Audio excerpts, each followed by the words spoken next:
আমার প্রাণের ভাইয়ারে, এবার সুলাইমান নবী বাতাস অর্ডার করেছে, বাতাস রে আমার এই পাগলা উম্মতটারে নিয়ে তুই হিন্দুস্তানে পৌঁছায়া দে। বাতাস কি করলো? আমার সুলাইমান নবীর অর্ডার পাইয়া বাতাসের উপর ছোঁয়ার হইয়া ওই সুলাইমান নবীর উম্মতটা বাতাসের উপর ছোঁয়ার হইয়া হিন্দুস্তান চলে গেছে মুহূর্তের মধ্যেই। আজরাইল সুলাইমান নবী তাকায় দেখে আজরাইল গেটের মধ্যে আর নাই, উম্মত নাই, আজরাইল আর গেটের মধ্যে নাই।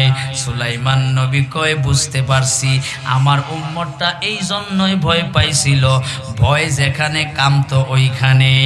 এবার ওই লোকটা যখন পৌঁছে গেছে, পৌঁছে যাওয়ার পরে আজরাইল সাথে সাথে তার সাথে দেখা করছে। গভীর মনোযোগ দিয়ে শুনলেন, এই পৃথিবীর জমিনে আপনার বাবা ছিল, আজকে দুনিয়ার জমিনে বাবা নাই। আপনার দাদা ছিল, আজকে দুনিয়ার জমিনে দাদা নাই। বোঝা গেল এরপরে আপনার আমার সিরিয়াল রে বাবা। দাদা গেছে, বাবা গেছে, বাবার পরে আমার সিরিয়াল আছে। বাবা জিরারে আমার এই রঙিন পৃথিবী যা দেখেছেন, এই রঙিন পৃথিবী আমাদের সঙ্গের সাথী হবে না। এই পৃথিবীতে আমার সংসার হয়েছে, আমার ছেলে মেয়ে হয়েছে, আমার স্ত্রী হয়েছে, এত আত্মীয় স্বজন পেয়েছি, এত বন্ধু বান্ধব পেয়েছি। ওয়াল্লাহি রাব্বিল কাবা, আল্লাহর কাবার কসম করে বলি আপনার মরণের সাথী কেউ হবে না, আপনার ওই কবরের সাথী কেউ হবে না, আপনার হাসুরের মিজানের ফুলসিরাতের সাথী কেউ হবে না। আমার বাবা সিরারে অপরে কায়াতে আল্লাহ রাব্বুল আলামিন ডাক দিয়া কয়, মিনহা খালাকনাকুম ওয়া ফিহা নুঈদুকুম ওয়া মিনহা নুখরিজুকুম তারাতান উখরা।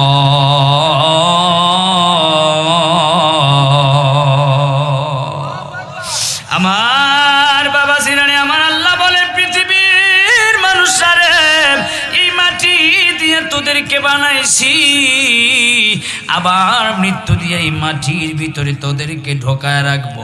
আল্লাহ তাইলে কি আমাকে কাম শেষ নেই? না না না না, ওই মাটির ভিতর থেকে তোদেরকে আবার জীবিত করব, হাসরের মাঠ আমি কায়েম করব, ওই হাসরের মাটি বিচার কার্য পরিচালনা করব, জান্নাতি জাহান্নামী তোরা সিলেক্টেড হবি। আরে বাবা সিরারে আমার বলেন তো, এই পৃথিবী ছেড়ে আমাদেরকে একদিন না একদিন চলে যাইতে হবে, কথা বলেন জোরে কান।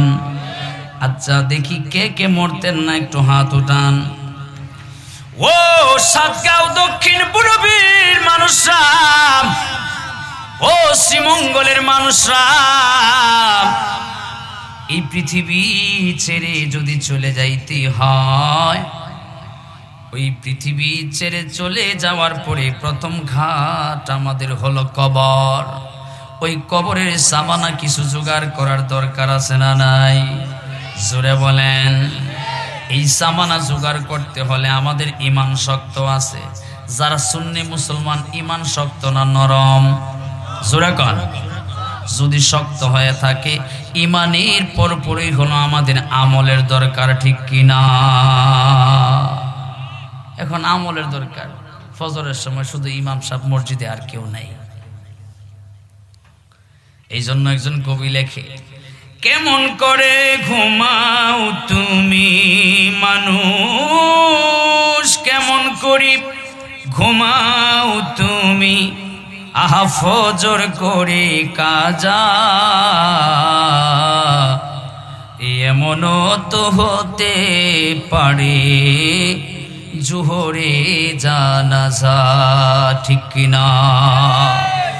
যে ফজরটা আপনি কাজা করলেন, এই কাজা করে ঘুমায় গেলেন পাছা উল্টাই দিয়া, এমন হতে পারে জোহরে আপনার জানাজা হতে পারে। মুসলিম হয় না জন্ম নিলেই, মুসলমানের ঘরে কাফের মুমিন তফাতটা হয় সালাতের উপরে। বলেন ঠিক কিনা? এই গজলটা একজন জামাতের ভাইয়ে লেখছে, মারহাবা কন। গজল যেই দলের মানুষ লেখক, আমাদের সুন্নিদের গজল জামাতের ভাইয়েরা গায় কি গায় না? আমার ভাইয়েরা রে, বলছিলাম গজল যেই ভাই লেখক, যেই দলের ভাই লেখক, গাইতে কোনো অসুবিধা আছে? ভালো যেই কোনো কথা, ভালো যেই কোনো কাজ অ্যাকসেপ্ট করতে, গ্রহণ করতে কোনো অসুবিধা আছে? ওই ভাই লিখতেছে, আরে মুসলিম হয় না জন্ম নিলেই মুসলমানের ঘরে, কাফের মুমিন তফাতটা হয় সালাতের উপরে। আরে নামাজ যদি পড়ো তুমি ভাইরে, নামাজ যদি পড়ো তুমি, পরকালে আল্লাহ দিবে যাজা। এমনও তো হতে পারে জোহরে জানাজা তোমার, এমনও তো হতে পারে জোহরে জানাজা। আমার প্রাণের ভাইরা রে, আমার আল্লাহ রাব্বুল আলামিন পবিত্র কোরআনুল কারিমে ডাক দেয়া কয়, ইন্নাস সালাতা তানহা আনিল ফাহশাই ওয়াল মুনকার। আমার প্রাণের ভাইরা রে, আমার আল্লাহ রাব্বুল আলামিন কয়, যেই ব্যক্তি নামাজ পড়ব নিশ্চিত গ্যারান্টি দিয়ে আল্লাহ বলেন, আল্লাহ গ্যারান্টি দিয়া বলেন, মানুষের গ্যারান্টি না। মানুষ যদি গ্যারান্টি দেয় মোবাইলের, এটা নষ্ট হয়ে যায়। মানুষ যদি গ্যারান্টি দেয় ফ্যানের, এটা নষ্ট হয়ে যায়।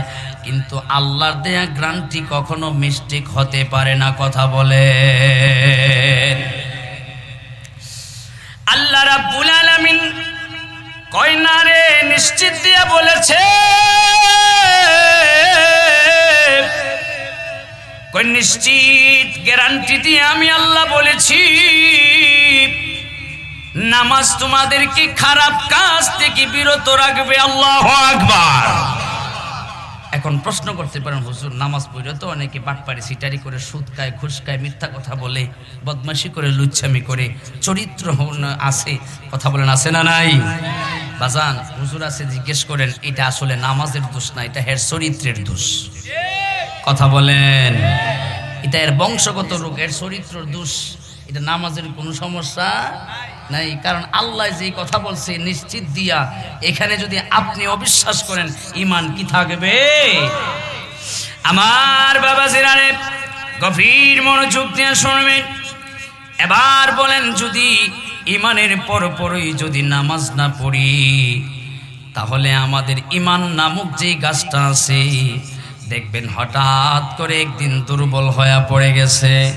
হঠাৎ করে দুর্বল হয়ে পড়ে যাবার পরে এই ঈমান নামক গাছটা আর নড়াচড়া করবে না। দেখবেন আপনি মারা যাচ্ছেন, আপনার দিলটা একেবারে শক্ত হয়ে যাচ্ছে। দোয়া মোনাজাত করলো, চোখ দিয়া পানি বের হয় না। নামাজের কথা মনে হইল, নামাজ পড়তে ইচ্ছা হয় না।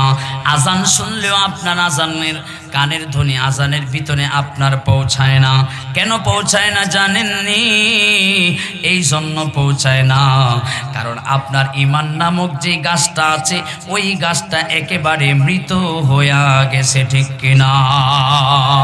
এই জন্য বাবা, ঈমান নামক গাছটাকে জীবিত রাখতে হলে, ঈমান নামক গাছটাকে সতেজ রাখতে হলে আপনার আমলের প্রয়োজন আছে, নামাজের প্রয়োজন আছে, ফরজ ওয়াজিবের প্রয়োজন আছে, পাশাপাশি তাহাজ্জুদ নফল বন্দেগীর দরকার আছে না নাই? কথা বলেন ঠিক কিনা?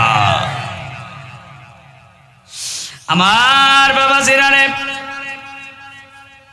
এবার কবরের সামানা জোগাড় করার জন্য নামাজের দরকার। যদি কেউ নামাজ না পড়ে ঈমান জায়গা মতো থাকবে না। নামাজ পড়াই কিন্তু আপনি ঈমান নামক গাছটারে পরিচর্যা করতে হবে। কন্যা ঠিক কিনা? এবার ভাইরা আমার সুলাইমান নবীর দরবারে একটা বৈঠক চলতেছে।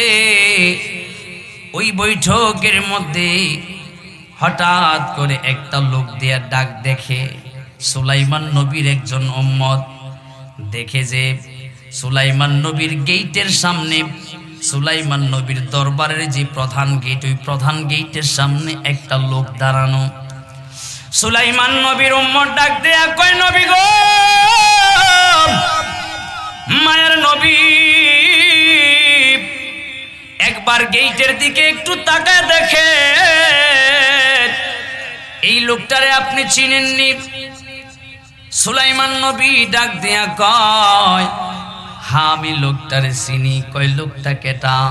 এই এলাকায় তো কোনোদিন তারে দেখি নাই, এই এলাকায় তো আগে কোনোদিন তারে আসতে যাইতে দেখি নাই। সুলাইমান নবী ডাক দিয়া কয়, তিনি হলেন আল্লাহর ফেরেশতা হযরতে আজরাইল আলাইহিস সালাতু ওয়াস সালাম। মানুষের সুরতে আসছে। আজরাইল যদি আজরাইলের সুরত নিয়ে আমগো সামনে আসে, উপায় কি থাকবো? আমার বাবা সিরারে এবার সুলাইমান নবীর উম্মত ডাক দিয়া কই, নবী গো,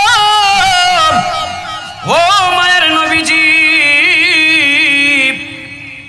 আজরাইল মানুষের সুরত নিয়ে এই দরবারে কেন আসছে গো নবী, একটু কন। সুলাইমান নবী ডাক দিয়া কই, উম্মত রে,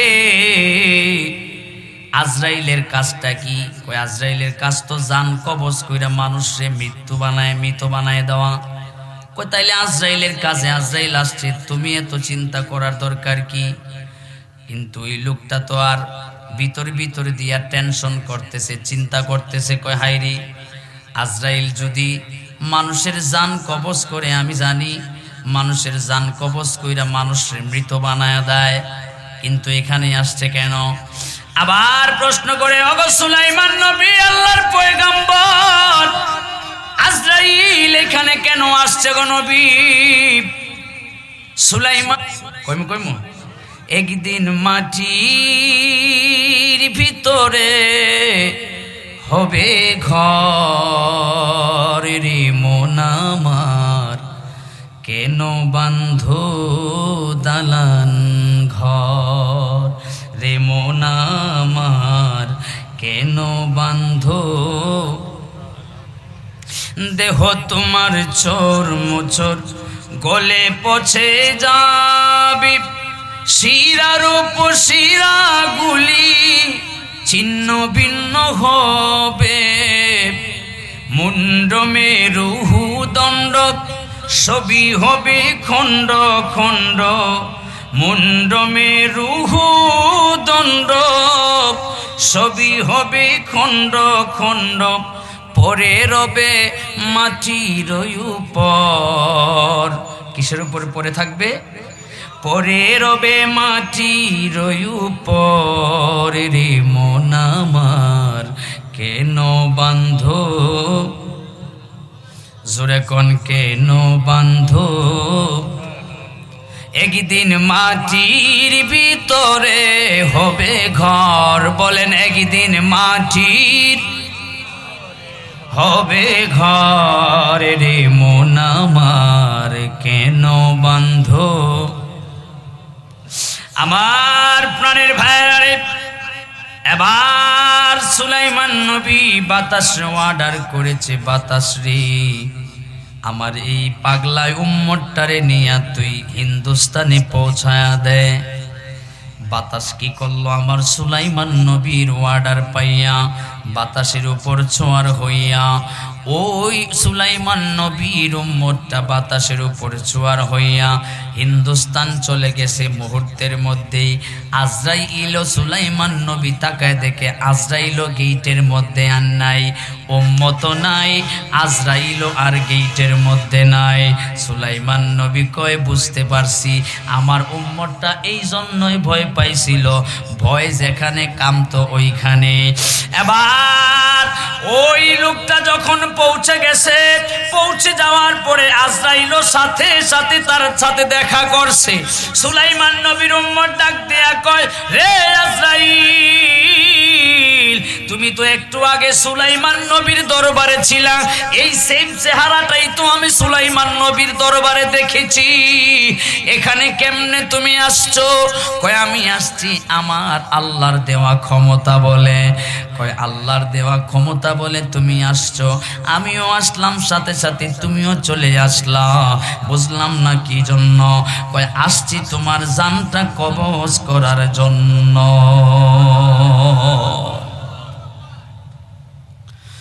ওই উম্মতটা ডাক দেয়া কই রে আজরাইল,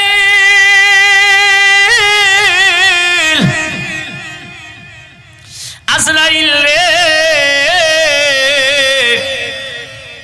জান কবজ করতা এখানে কেন? জান তো কবজ করতে আসছিলা তুমি সুলাইমান নবীর দরবারে, এখানে কি করো?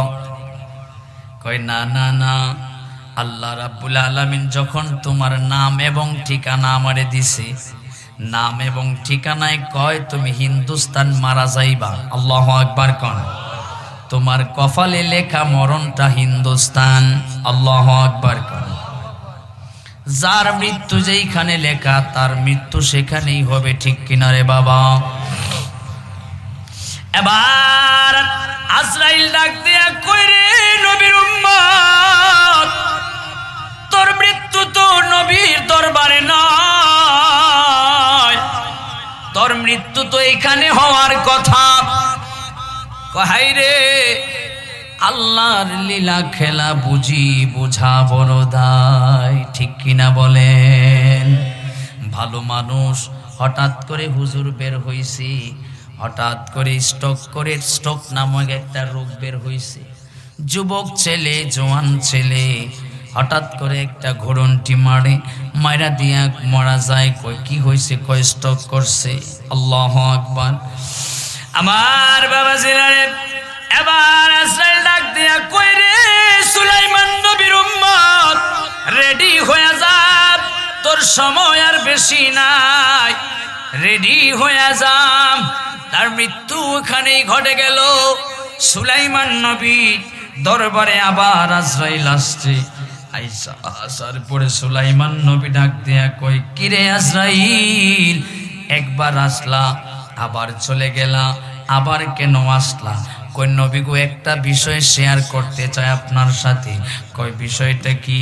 কই নবী গো আল্লাহ রাব্বুল আলামিন আমার কাছে একটু আগে যে আপনার উম্মতটা বাতাসের সাহায্যে হিন্দুস্তান গেছে, এই লোকটার নাম এবং ঠিকানা আমারে দিছে, তার জানটা যেন আমি কবজ করি হিন্দুস্তান।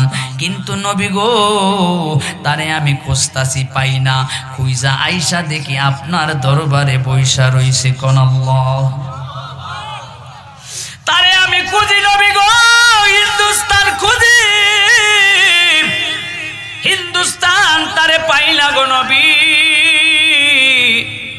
আইসা দেখি আপনার দরবারে বসা, হাতের মধ্যে সময় অল্প, এই অল্প সময়ের ভিতরে আমি একটু চিন্তা করছিলাম, অল্প সময়ের ভিতরে এই লোকটা কেমনে হিন্দুস্তান যাবে, আর আমি কেমনে হিন্দুস্তান যায়া এই অল্প সময়ের ভিতরে তার জান কবজ করব। ওগো নবীজি, আমি তাকায়া দেখি এই লোকটা নিজেই হিন্দুস্তান যাওয়ার জন্য পাগল পারা হয়ে গেছে। সে মৃত্যু বরণ করার জন্য, তার জানটা দিবার জন্য, তার জানটা দিবার জন্য, তার মৃত্যুটা সে নিজেই কামনা করতেছে। নবী গো সে বারবার বলতেছে, আপনার কাছে বলতেছে, অনুরোধ করতেছে তারে যেন আপনার বাতাসে হিন্দুস্তান নিয়ে দিয়ে আসে। নবী গো আমি শুধু একটু চিন্তা করলাম, কেমনে দেখো আল্লাহ রাব্বুল আলামিন নিজেই নিজের মৃত্যুর দিকে ঠেলায়া দেয় নিজেরে। আমার আজরাইল ডাক দিয়া কই নবী গো আল্লাহর লীলা খেলা বোঝা বড় দায়। সে নিজেই অনুরোধ কইরা নিজেই মৃত্যুর দিকে যাইতেছে, মুহূর্তের মধ্যেই সে চলে গেছে। মুহূর্তের মধ্যে যাওয়ার পরে আল্লাহর দেওয়া ক্ষমতা বলে আমিও চলে গেছি। আল্লাহ যে সময় আমারে বাইধা দিছে, ওই সময়ের ভিতরেই তার জানটা আমি আল্লাহর কথা মতো হিন্দুস্তান কবুল করেছি। আরে সাতগাঁও ভুনুবি শ্রীমঙ্গলের মানুষ, আপনার মৃত্যু যেইখানে লেখা আপনি নিজেই যায় ওখানে উপস্থিত হবেন, আর ওখানে আপনার মৃত্যু সংগঠিত হবে, ঠিক কিনা? মৃত্যু থেকে বাইচা কখনো কোনো দিন কেউ থাকতে পারে না, আর পারবেও না। এই জন্য রে বাবা, ওই কবরে যাইতে হলে ওই কবরের সামানা আপনি সাথে করে নিয়ে যান। ওই কবরের মাটি আল্লাহর কাছে ডাক দিয়া কয় প্রতিদিন, আল্লাহ আমার কবরের মাটিটা বড় পবিত্র মাটি, আমি এই মাটির মধ্যে, এই কবরের মধ্যে আপনি কোনো বদগার বন্ধারে পাঠায়েন না। আমার বাবা সেরারে এই মৃত্যুরে ডরাইয়া, এই কবরে ডরাইয়া আবু বকর সিদ্দিক রাদিয়াল্লাহু তাআলা আনহু প্রতিদিন কান্না করতেন, প্রতিদিন কান্না করতেন মৃত্যুরে ভয় পাইয়া, এই কবরে ভয় পাইয়া। আমরা আজকে পোলাপান হাতে মোবাইল থাকে কবরস্থানের দিকে যায়, খালি পোলাপানের কোনো দোষ নাই, বয়স্ক মুরব্বীদের দোষ আছে, আছে না নাই? কবরস্থানের পাশ দিয়া রাস্তা দিয়ে হাইটা যায়, কবরবাসীদেরকে একটা সালাম দেয় না, বরঞ্চ বিড়ি টানতে টানতে যায়। কথা বলেন, সাতগাঁও ভুনুবিতে এগুলো নাই? আছে? থাকলে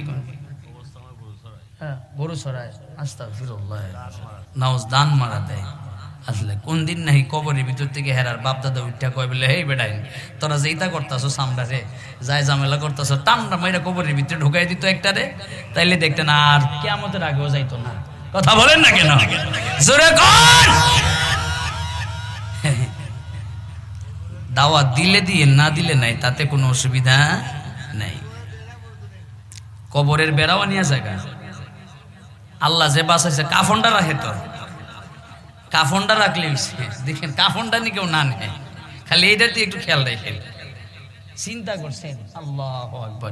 এই জন্যই তো আপনারা ওয়াজে আসেন না, আমার চেয়ে বেশি ওয়াজ জানেন আপনারা। কবরের বেড়াও নিয়ে যায়, কি করে এটা দিয়ে? হ্যাঁ, লাকড়ি কবরের বেড়া দিয়া, তো কাফনটাও তো আনতে পারতো। হ্যাঁ, 2 বেলা রান্না করতে পারবো কাফন দিয়ে, 3 টুকরা কাফন, আর মহিলারা টানলে তো 5 বার। আহা, চিন্তা করছে, হাসতেছেন? এগুলো একটা এলাকা ধ্বংসের দিকে যে চলে যাচ্ছে, এগুলো এটার প্রমাণ। এগুলো কি? এটা প্রমাণ, বাস্তব প্রমাণ। আর ওয়াজের দরকার নাই, আমি জায়গা।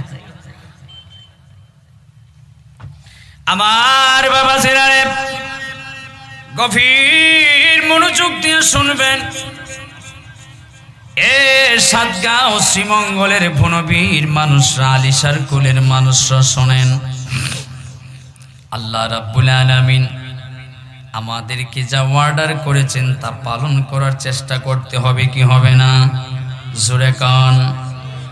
আমার বাবাজিরার এই মৃত্যু, এই ইন্তেকাল থেকে স্বয়ং আমি আপনার নবীও কিন্তু বাঁচেন নাই। আমি আপনাদের নবীর ইন্তেকাল শরীফ সংগঠিত হয়েছে কি হয় নাই? কিন্তু আমাদের মতো না রে বাবা। আমাদের মৃত্যু হযরতে আজরাইল আলাইহিস সালাতু ওয়াস সালাম আমার নবীজির বুক মোবারকের উপরে হাত মোবারক রাখছে। নবী ডাক দিয়া কয়, আজরাইল রে, আমার বুক মোবারকের উপরে তুমি কি রাখছো? কয়, নবী গো, আমি শুধুমাত্র আমার হাতটা রাখছি। আমার নবী ডাক দিয়া কয়, আজরাইল রে, আমি তো টের পাইতেছি তুমি আমার বুক মোবারকের উপরে হাতটা রাখো নাই, যেন গোটা উহুদ পাহাড়টা আমার বুকের উপরে আইনা রাইখা দিছো। আরে শ্রীমঙ্গলের মানুষ, আমার নবী যদি এই বুক মোবারকের উপরে আজরাইল হাতটা রাখার কারণে এই জিনিসটা অনুভব করতে পারে, তাহলে আমি আপনি যখন সাকারাতের বিছানায় শুয়ে যাব, আজরাইল আমরার সামনে যেই চেহারা নিয়ে আসবে, এই চেহারা আর আমরারে ধরার প্রয়োজন নাই। এই চেহারা আমরা দেখলেই তো আমরার জীবন এমনিতেই শেষ, ঠিক কিনা বলেন?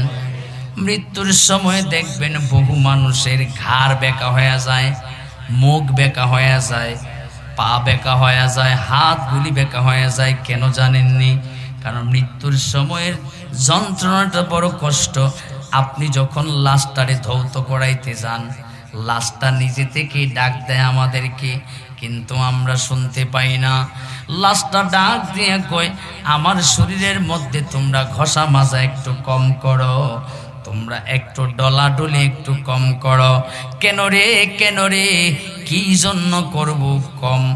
কয়, আমি একটু আগে এত ব্যথা পাইছি, এত কষ্ট পাইছি, আজরাইল আমার এত ব্যথা দিছি, আমার এত কষ্ট দিয়া জানটা কবজ করছি, এখনো পর্যন্ত আমি আমার এই শরীরের মধ্যে ব্যথা পাই। আরে বাবা সিরামত, অথচ এই নবী, দু জাহানের নবী, এই নবী কামলিওয়ালা নবী আমাদের জন্য এত কষ্ট করেছেন, জীবনটা ভর আমাদের জন্য এত কষ্ট করেছেন, আমাদের জন্য এত কষ্ট সহ্য করেছেন। কিন্তু উম্মত এই কষ্ট কখনো আপনি পাবেন না যদি আমার নবীর তরিকা অনুযায়ী চলেন। এই কবরে আপনার কোনো শাস্তি হবে না যদি আপনি যদি জীবনটারে আমার নবীর জীবনের আদর্শ অনুযায়ী চালাইতে পারেন। কথা বলেন ঠিক কিনা?